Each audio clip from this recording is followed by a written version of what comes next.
दंडवत प्रणाम श्री गोविंद प्रभु महाराज की जय। रिद्धपूर चरित्र लीळा क्रमांक 131 कुऱ्हे मातंग त्रिवडी स्वीकार।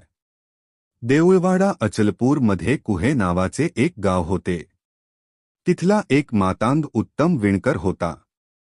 तो 1 वर्षात 1 त्रिवडी 3 पदरी वस्त्र विणायचा। हे 3ही वस्त्र 60 सोन्याची नाणी 1 वस्त्राचे 20 आसू देऊन म्हाईंभट रावळांसाठी विकत घ्यायचे।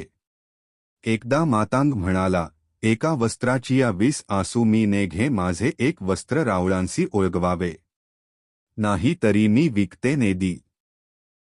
विके, एका वस्त्राचे 20 आसू तुम्ही मला देऊ नका आणि हे वस्त्र माझ्याकडून रावळांना अर्पण करा, नाही तर मी तुम्हाला माझे वस्त्र विकणार नाही। जोपर्यंत मातांग वस्त्र घेऊन येत नाहीत तोपर्यंत राऊळ नवीन वस्त्र परिधान करायचे नाही।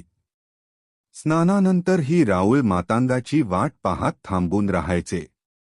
मातांग वस्त्र घेऊन दारात उभा राहायचा तेव्हा म्हाईंभट त्याच्याकडून वस्त्र घेऊन मठात राऊळांना द्यायचे। ते वस्त्र आवडीने परिधान करून राऊळ मठाच्या दारापाशी जायचे। तिथे ओसरीवर राऊळ आसन स्वीकारायचे। राऊळ मातांगाला पूजावसराचा लाभ द्यायचे। नंतर आबाईसा मातांगाला जेवू घालायच्या। मातांग जेवण करून नंतर आपल्या घरी जायचा आणि राऊळ मठामध्ये जायचे।